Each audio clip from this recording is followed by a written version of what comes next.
कादी अहमद माही ताज़ा तरीन अपडेट है। नवासा शेयर कयूं पिया। वसीम शाह जी रिपोर्ट मुताबिक़ त नवाब वली मोहम्मद शहर जे PPHI जे तावन सां हलंदड़ अस्पताल जी ठहंदड़ बिल्डिंग जो कम अध में रहियल दरवाज़ा अञा ताईं न लॻा।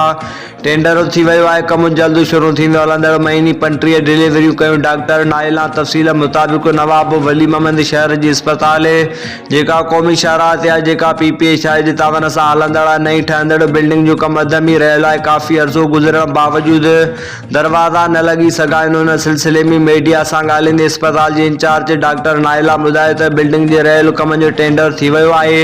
दरवाज़ा लॻाइण लाइ टीम विज़िट करे वई आहे। जल्द दरवाज़ा लॻाया वेंदा। हिन वधीक ॿुधायो त हलंदड़ महीने 35 डिलीवरियूं कयूं वयूं, जॾहिं त पोइ महीने 30 डिलीवरियूं कयूं आहिनि। होॾां नवाब वली मोहम्मद अस्पताल जेका क़ौमी शाहराह ते क़ाइमु आहे, कंहिं बि इम्कानी हादिसे जी सूरत में इमरजेंसी सेंटर न हुजण करे भरपासे अस्पतालुनि में मरीज़नि खे मोकिलियो वेंदो आहे। शहर ने इमरजेंसी सेंटर क़ाइमु करण जो मुतालबो कयो आहे।